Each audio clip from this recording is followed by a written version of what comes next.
अस्सलामुअलैकुम, मेरा नाम है अंजुम सुहेल और आप देख रहे हैं यूट्यूब चैनल मुल्क के हालात। अच्छा, आज हम डिस्कस करेंगे कराची में कल इलेक्शन हुआ है एनए 240 पर सीट पर।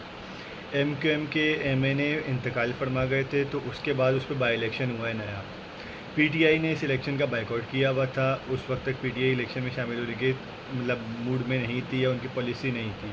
अब पंजाब में जो 17 जुलाई को इलेक्शन होने जा रहे हैं 20 सीटों पर, उसमें पीटीआई शामिल होगी। तो कल इलेक्शन होता है तो उसमें टर्न आउट रहता है 8%। जी हाँ, सिर्फ 8%, वरना आमतौर पे बाई इलेक्शंस में 30, 35, 40% भी टर्न आउट हो जाता है, क्योंकि एक सीट पर फोकस होता है सबका। लेकिन यहाँ टर्न आउट रहा 8%। क्यों? क्योंकि पीटीआई शामिल नहीं थी इलेक्शन में। कराची का वोटर इस वक्त पूरी तरह से पीटीआई के साथ है, और ये लोग जो लोग ये बात नहीं समझ रहे, आने वाले वक्तों में उनको भी समझ आ जाएगी। अच्छा, मज़ीद कल हुआ क्या इलेक्शंस में? इलेक्शन का वक्त ख़त्म होता है, काउंटिंग शुरू होती है, टीएलपी और एमक्यूएम में कांटे का मुकाबला चल रहा होता है। टीएलपी आगे होती है और एमक्यूएम को अपने हाथ से सीट जाती हुई नज़र आ रही होती है। जो सोर्सेज कहते हैं कि एमक्यूएम वालों ने मुक्तदर हलकों को भी और इम्पोर्टेड गवर्नमेंट के लोगों को भी, जरदारी या शहबाज शरीफ साहब को भी फ़ोन किया कि ये सीट एमक्यूएम की है, अगर ये सीट हमें नहीं दे दी जाती तो हम कल सुबह ही आपके जो हमारे एमएनएज़ हैं उनसे आपके साथ छोड़ देंगे, इम्पोर्टेड गवर्नमेंट का साथ छोड़ देंगे हमारे बाकी एमएनएज़, और आपकी हुकूमत गिर जाएगी। ये सीट हमारी है, हमें चाहिए। क्यों? क्योंकि अगर ये सीट एमक्यूएम हार जाती तो एमक्यूएम किसी को मुंह दिखाने के काबिल नहीं रहते, और लोग यही कहते कि पीटीआई के साथ छोड़ा है तो एमक्यूएम कराची से ख़त्म हो गई। वाक़तन हुआ भी यही है कि एमक्यूएम कराची से ख़त्म हो गई। कितने वोट से जीती है टीएलपी से? सिर्फ 65 वोटों से। सिर्फ 65 वोटों से एमक्यूएम जीते। ये रही एमक्यूएम, जिसके एक वक्त पे कराची पे राज होता था, आज वो कहीं की नहीं रही। क्यों? इम्पोर्टेड हुकूमत के हाथों जरदारी और नवाज शरीफ, शहबाज शरीफ के हाथों बिक गई। अब वो ये साबित करना चाह रहे थे कि हम कुछ हैं कराची में, हमारी मौजूदगी है। इसलिए जब वो सीट हार रहे थे तो उन्होंने मुख्तदर हलकों को भी फ़ोन किया और पूरी हुकूमत को, जरदारी और शहबाज शरीफ को भी फ़ोन किया कि अगर हमें ये सीट नहीं दे दी जाती ज़बरदस्ती, तो हम कल सुबह ही आपका साथ छोड़ देंगे और आपकी हुकूमत गिर जाएगी। फिर एक पोलिंग स्टेशन का नतीजा रोका गया। जब रोका गया तो टीएलपी 50 वोट से आगे थी। 1 घंटा 1.5 घंटा उस पोलिंग स्टेशन का नतीजा रोक दिया गया, जिस तरह वो आरटीएस बैठ जाता है इलेक्शंस में। जब वो रिज़ल्ट अनाउंस होता है उस पोलिंग स्टेशन का, तो टीएलपी 65 वोटों से हार जाती है, एमक्यूएम 65 वोटों से जीत जाती है। ये है आरटीएस सिस्टम। इसी वजह से ईवीएम, इलेक्ट्रॉनिक वोटिंग मशीन नहीं चाहते इस मुल्क में। क्यों? होगा क्या, मामला उनके हाथों से निकल जाएगा जो फैसले करते हैं इस मुल्क के।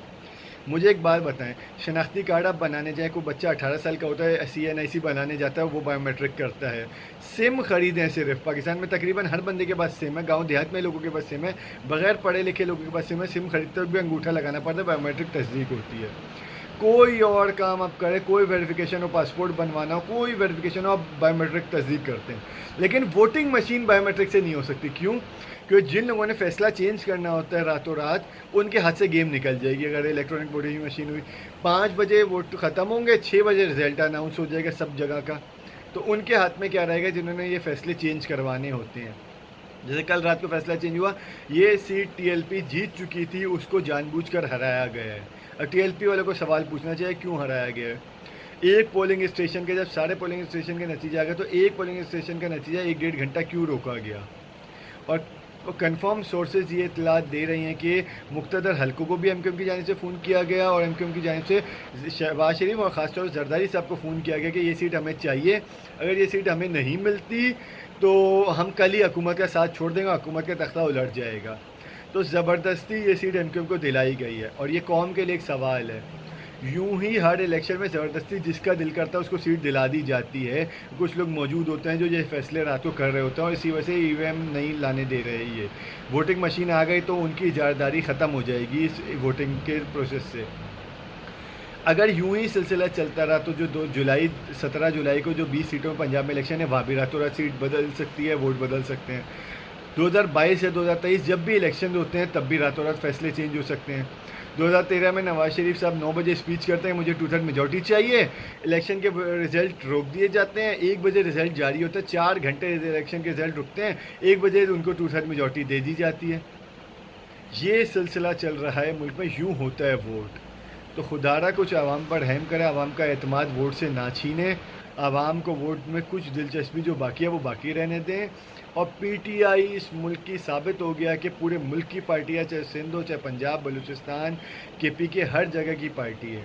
पीटीआई वोटिंग में नहीं थी तो टर्न आउट सिर्फ 8% रहा। कानूनी तौर पर 10% से कम टर्न आउट होता है तो इलेक्शन दोबारा होंगे, लेकिन यहाँ पाकिस्तान में कानून कहाँ चलता है। पंजाब में जो कानून की धज्जियाँ उड़ाई जा रही हैं वो हम सबके सामने है। वज़ीर आला किस सीट पे हैं, किस वजह से हैं, किसी को नहीं पता। बस किसी की ज़िद है कि हमजा शहबाज को वज़ीर आला रहना है, अभी क्यों किसी को नहीं पता, तो ज़िद पे हैं। अगर 5 सीट्स जो कि माइनॉरिटीज़ और लेडीज़ की फ़िक्स सीट होती हैं वो पीटीआई को जो उनका हक है, अगर सिर्फ इलेक्शन कमीशन वो सीट्स भी 5 सीट्स पीटीआई को दे देता है पंजाब में, तो हमजा शहबाज के तख्ता उलट जाते हैं। लेकिन वो सीट्स जानबूझ के रोकी जा रही हैं, क्यों?